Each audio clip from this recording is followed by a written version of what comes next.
afternoon, Patriots. This is the American Vision, brought to you by the Liberty Beacon Project and broadcast on TLBTV network. And today I'm very pleased and fortunate and honored to have a guest, Alex Newman. And Alex is coming to us from Gotland, Sweden, which is a long way from here, a long way from where I am in Florida. But actually, Alex is a native Floridian. So, Alex, welcome to the show. And tell us a little bit about how you got to the point where you are now. And also, you're traveling quite a bit through Europe over the last 6 months. So give us a little bit of a rundown on that, and then we'll maybe get into some other topics. Well, thank you very much for having me, Bill. It's a pleasure and an honor to be with you. I really appreciate you having me on. And so, yeah, I'm in Scandinavia right now. I just arrived back from Poland, where I was covering the UN Global Warming Summit, the COP24. And before that, we passed through, I did an interview in Budapest with the Secretary of State for the Hungarian government there, who told us about, the problem they're having with the mass migration and how the EU is trying to subvert their sovereignty in Western Christian civilization. So I've been just kind of going through Europe, went through the Balkans, down to Greece, Italy, Malta, Austria, all over the place, trying to find out what's going on with the mass migration situation, what's going on with the European Union's effort to steal the sovereignty from the formerly independent nation states here. And I've kind of been on the road all my life. I left Florida when I was 4, moved to Mexico, stayed there for like 7 years, moved to Brazil, stayed there for 4 years, moved to Switzerland, moved to South Africa, moved to France, Sweden, been all over the place. And so I'm just kind of still on the road now and trying to figure out, what the scoop is so that I can report back to readers of the New American Magazine, where I serve as a foreign correspondent, and other projects that I work on as well. And you're talking about New American Magazine, and I think I should mention that you're a graduate of the University of Florida Journalism School, and so you do have some roots here in Florida. I do, yeah. I was born in Miami, and I lived there till I was 4, and then I got a AA degree from Miami-Dade College, spent, 6 months or a year in Miami after moving back from Africa. And then moved to France, and then came back to Gainesville, Florida, and stayed for about a year and a half and got a bachelor's degree from the School of Journalism and Communication, or the College of Journalism and Communications at the University of Florida, which, they'll help you out learning how to write. But obviously the University of Florida is, like most of the universities in America, highly liberal, shall we say. Yeah, I'm very familiar with that, going to the University of Missouri, which is one of the top journalism schools in America. And I think I was one of only about 3 conservatives that I knew when I was in college. And this goes way back to the 1950s. So if anything, it hasn't changed. It's just gotten worse. And of course, the liberals, or I should say the leftists, would like to tell us that they're evolving, but to me, from what I can see, they're regressing. Oh, absolutely. They're breaking down civilized standards that took centuries, that took millennia to build up, and that's not progress. Right? Breaking down moral standards and civilization is, in fact, the opposite of progress. So when they call themselves progressives, I always think, man, they must have a good marketing team, because clearly they're not after progress. I mean, regressives, I think, is a much better term. Of course, I didn't come up with it, but I think it much more accurately describes what they're trying to do. Yeah, I agree. And speaking of education, I believe from what we talked about earlier is that you're writing an article or doing some research on education. Yeah. Well, thank you, Bill, for the opportunity to talk about it. I kind of came to the conclusion some years ago that education was probably the most important political issue of our time. And the reason is simple. We all have all these issues we care about. We all want to protect our gun rights. We all want to reduce the size and scope of government. We want to stop abortion and tax funding for abortion. But all these political issues that we care about, we're going to lose over the long term if things continue as they are. We might elect a good member of Congress. We might even elect a good president who can put the pause button down for 4 years or maybe 8 years. But the globalists, the progressives, have a secret weapon. And it's not even a secret weapon. right? They have 90% of our children in their clutches for 5 days a week, for 6 to 8 hours every day, where they're just in a stew of progressivism and globalism and transgenderism and all the rest of it. So given a generation or two, or maybe three, all these political issues that we're struggling for, we're going to lose. And so I figured, hey, we got to focus on education. So back in 2010 was when this kind of came to me, and I started digging into it, started realizing, hey, they're rolling out national standards with Common Core. In 2012, I hooked up with Dr. Samuel Blumenfeld, who passed away, unfortunately, a couple of years ago. But this man dedicated 50 years of his life to education after he figured out that government schools all over America were using this quack methodology to, quote unquote, teach reading that in fact resulted in illiteracy on a massive scale, right? I mean, he figured out this was the reason why we had an illiteracy crisis in the United States. So I teamed up with him, and we co-authored a book called Crimes of the Educators: How Utopians Are Using Government Schools to Destroy America's Children. And coming up here very soon, by the time this airs, the special issue may be out. We have a special issue coming out of the New American magazine that will focus exclusively on the education issue, kind of breaking down the problem, right? The globalists, the progressives are brainwashing the kids. You're going to lose your freedom. You're going to lose your country. Your kids are going to grow up to be serfs if we don't deal with this. And then outlining, the good news here, which is we don't have to participate in this, right? Every parent in America right now has the legal right to walk right out that prison with their children and say, I'm not participating in this anymore. I'm not going to surrender my children to be indoctrinated anymore. And so we conclude with a call for parents everywhere to remove their children from this crazy system. And, even if you don't care about your own kids or your grandkids or whatever, you need to realize that your future is on the line, your country's on the line, your liberties are on the line. And so we need to realize this is the struggle of our time. If we want to preserve our freedom, if we want to keep America, you must be involved on this issue. So that's kind of where we're going. And, I'd be happy to break it down further for you if you're interested, but that's kind of my call to action right now is everybody get involved in this education issue, please. No, I love that, and I agree with it. In my book, 2020 Clear Vision for America, I dedicated a chapter to education, and I'm really very much in favor of homeschooling and private schools. I was fortunate enough to grow up in a Catholic family, and so I had nuns for my grammar school experience. And then from there, I went to a Christian Brothers school, which was all Christian brothers. I think they only had like 3 lay teachers in the entire school, So I had the opportunity of a private education. And when I compare that to what's happening today, where people are so brainwashed or indoctrinated into the point where public school is the only thing they can do. And what has happened is the politicians have set it up to where we all have to pay property taxes to our counties, which eventually the biggest majority of that money, or the biggest portion of that money, goes to fund the schools in the district. So we're kind of stuck with that. So if for example, we send our children to private schools, it costs us a lot of money in addition to the money that we were paying. So that's definitely a problem that we're going to have to overcome. It is. I couldn't agree with you more, Bill. It's tragic how parents who opt out of the system still have to pay for the system, right? And they pretend like they're indoctrinating the kids into humanism under the guise of separation of church and state, where in fact they're actually teaching the kids a religion, right? They're just teaching them the humanist religion. And to his credit, the architect of the system, John Dewey, he was open about the fact that he wanted to teach your kids a religion. He drafted and co-wrote and co-signed the Humanist Manifesto. And the very first plank is, we religious humanists regard the universe as eternally self-existing and not created.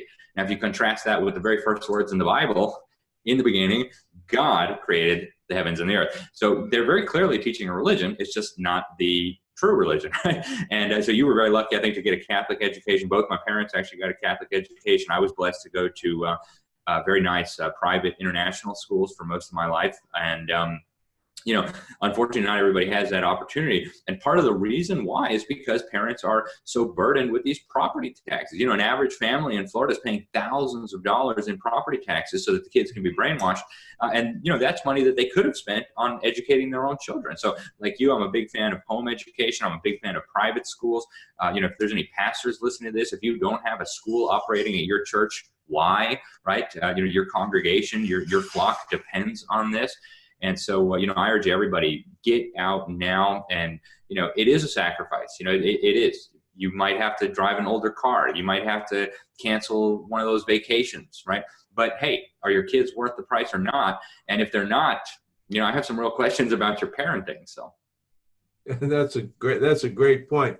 So what is the work that you're doing as far as education is concerned? You said you could break that down a little bit for us. Can you do that in the short amount of time that we have? Sure, I'd love to, Bill. And so, you know, I'll just kind of give a summary, and I hope people will go out and get a copy of the special issue, you know, order a crate of them and give them to your pastor and your neighbors and your parents and everybody else.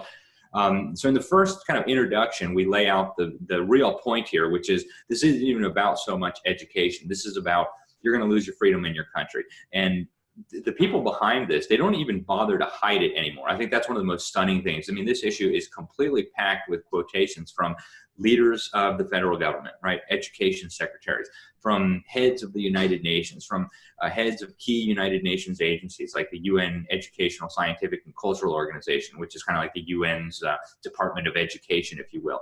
They're openly telling you that they're going to use government schools to transform, in their words, the values, the attitudes, the behavior, the beliefs of your children.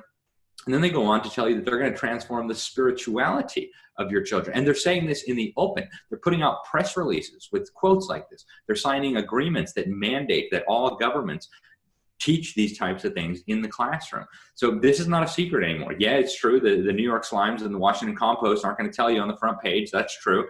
But it's not a secret. You can go right to the UN's webpage and read these things. So we start off by laying out the case that, hey, you have two choices. Either you deal with this, or you lose your freedom, you lose your family, you lose your churches, you lose your country. That's what it boils down to. And then we break it down. You know, how did we get to this point? America was at one time the best educated society in the history of humanity. We had almost universal literacy. I've got data up the yazoo talking about literacy standards and literacy statistics from early America, even before you know, the founders declared independence. We were incredibly literate.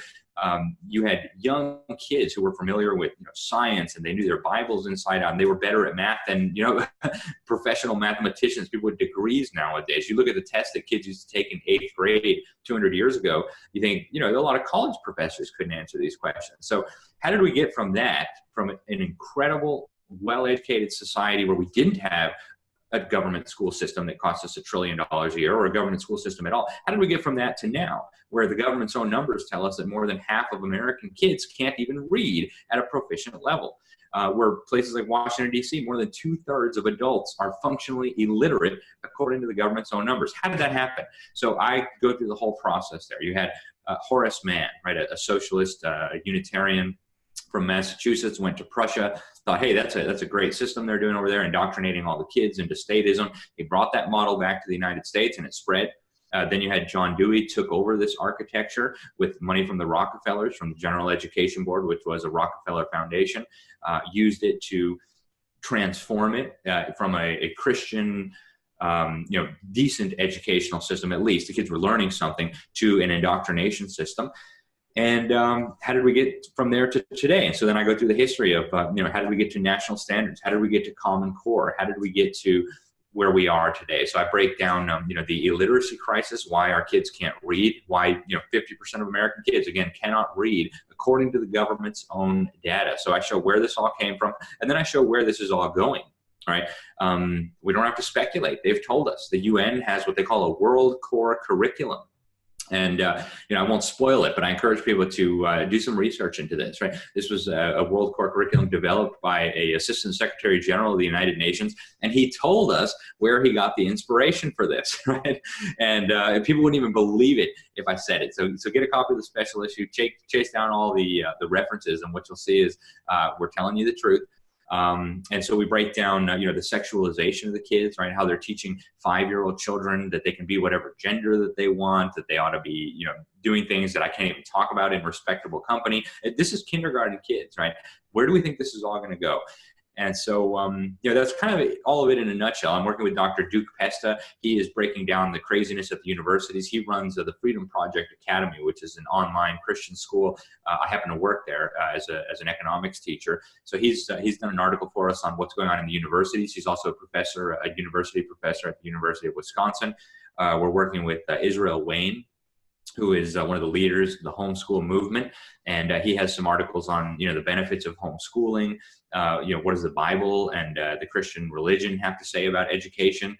He actually wrote a book called What Does God Have to Say About Education? Turns out it's a lot, right? So he kind of breaks that down for people there, so you can see, a lot of pastors just like to pretend like there's nothing about education in the Bible. That's not true, right? God has a lot of instructions on education. So we break all that down for people and then conclude with a call to action. And the call to action is very simple. I could summarize it by saying, if you're a parent, get your kids out now. If you're a grandparent, make sure you're helping your kids get their kids out now. If you're a pastor, you better be warning your congregation. If you're a priest, if you're a deacon or a rabbi or whatever you are, if you're involved in a religious organization, you need to be letting people know that, hey, your church is going to not exist anymore. Right? The statistics show something like 80% of the kids that from Christian homes that go through the government school system will leave the church by the time they get out of high school.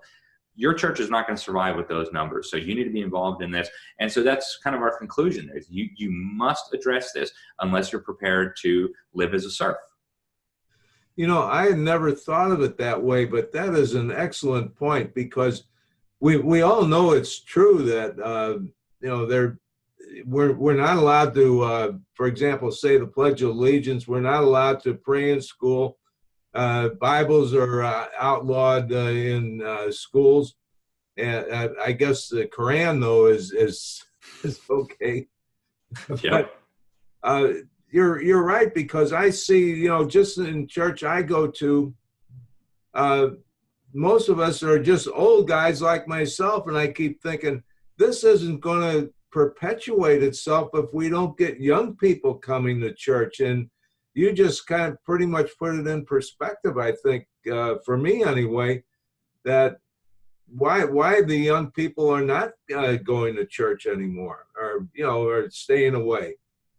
That's what's happening, Bill. The Bible says that parents need to be discipling their children, right? It says you need to be talking to your kids about God's laws while you're walking by the way, all the time. And somebody's discipling your children, right? It's the government, and they're discipling your children in the religion of humanism and paganism and atheism. They're telling them that, science proves there is no God. And, all this, even if you're not a believer, even if, the Bible or Christianity is not a part of your life, you need to recognize too that there's implications for your liberty as well.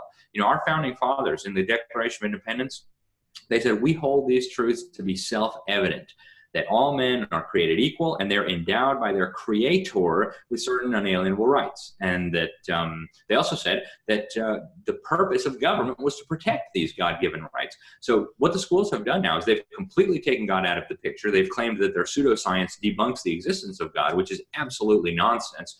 No credible scientist, I think, would ever argue that, but the schools do. And when you remove God from the picture, what is the source of your rights? Well, there is none, right? It's the government or the United Nations. And so we end up with this situation now where what the founder said was a self-evident truth, that God endowed you with your rights, right? God said, thou shalt not steal, so you have a right to property. God said, thou shalt not murder, so you have a right to your life. What the founder said was a self-evident truth is now being treated as a religious issue that has to be banned from the schools. So once you have no more God, you have no more God-given rights. Once you have no more God-given rights, you have tyranny. And that is where this is all heading. And it's all been done quietly over a period of many, many generations. And we're now reaching the kind of climax where we're going to lose our liberty and we're going to lose our country. Yes, and I agree with that wholeheartedly. So what's happening, for example, you've probably read this. I've been reading Agenda 21 and Agenda 2030. That's the UN website.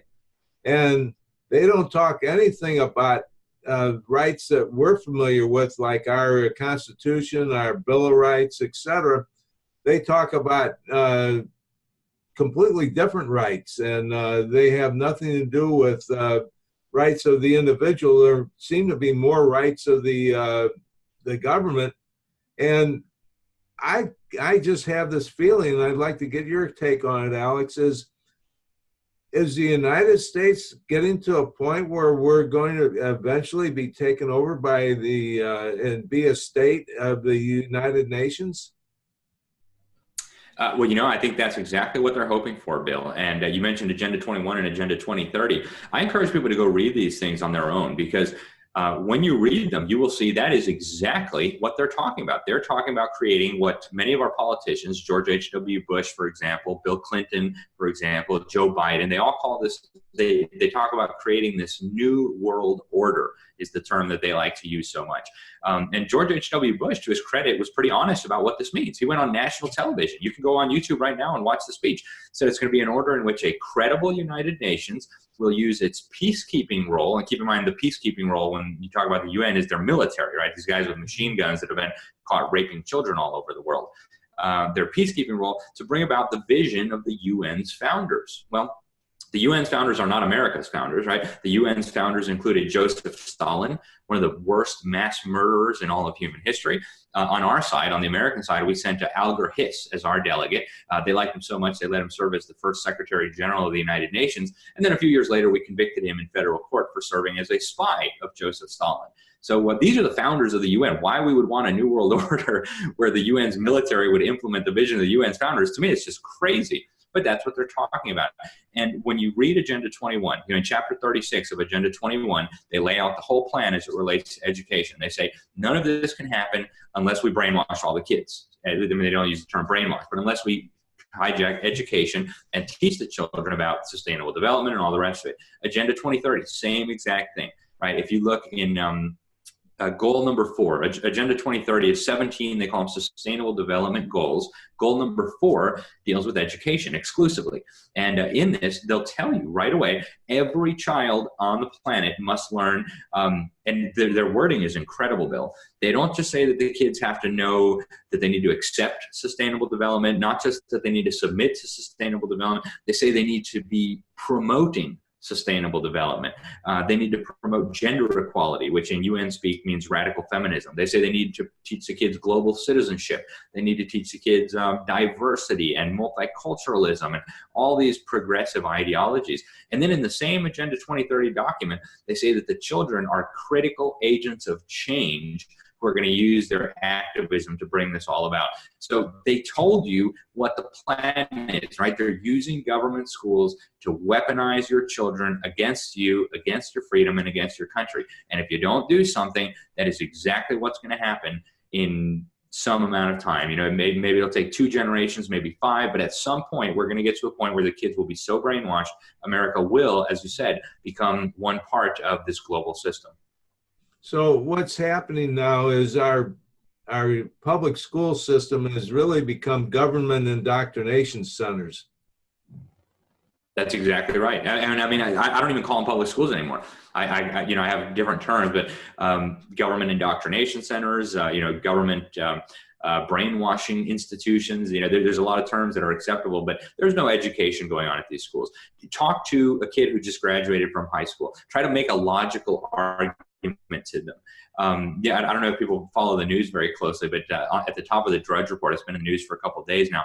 This kid at the smoke shop in Florida, a guy walked in wearing a Trump shirt, and this kid a grown man starts throwing a temper tantrum. Get out of my store! Get out of my.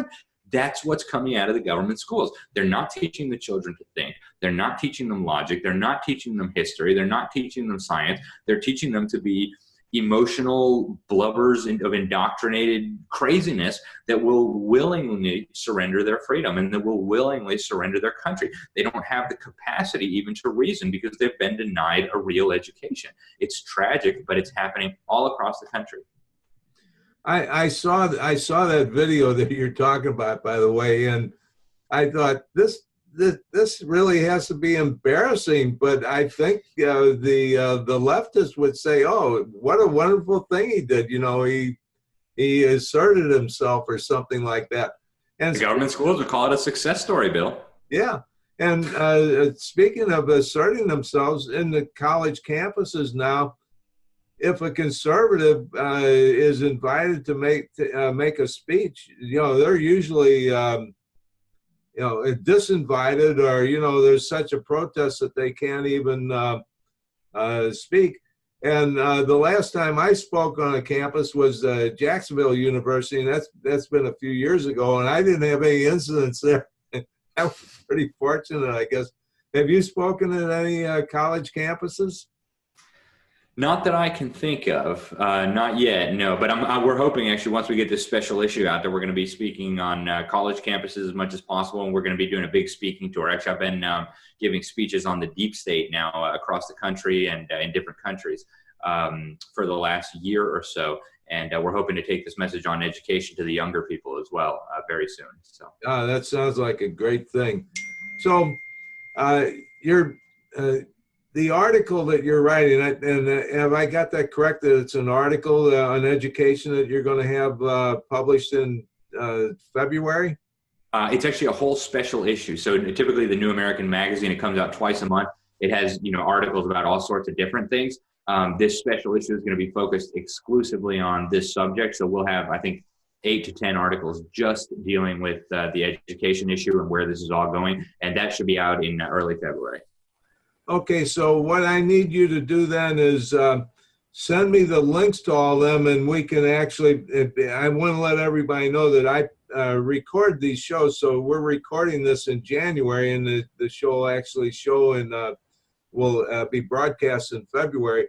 But there's an article that will, this video is embedded in, and we'll have the links. If you furnish me all the links, we'll have all those links for our viewers so that they can go to them and read them and everything.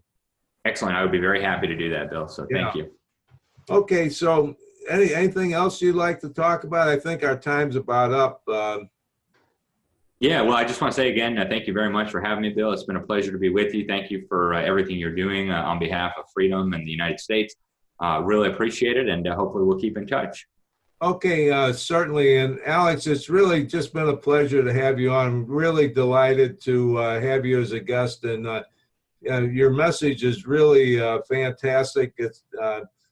It's a true message that really resounds in America today. Hey, thank you so much, Bill. I really appreciate it. Okay, boys and girls, I'm back. And I hope you enjoyed the conversation that we had with Alex Newman, who's the head of the Liberty Sentinel Media Incorporated. And he does some great work, and he's well-traveled. Our interview came from Gotland, Sweden, which is an island off the coast of Sweden, between Sweden and Latvia. So long distance. It worked out well. Great technology we have today to be able to bring you guests from all over.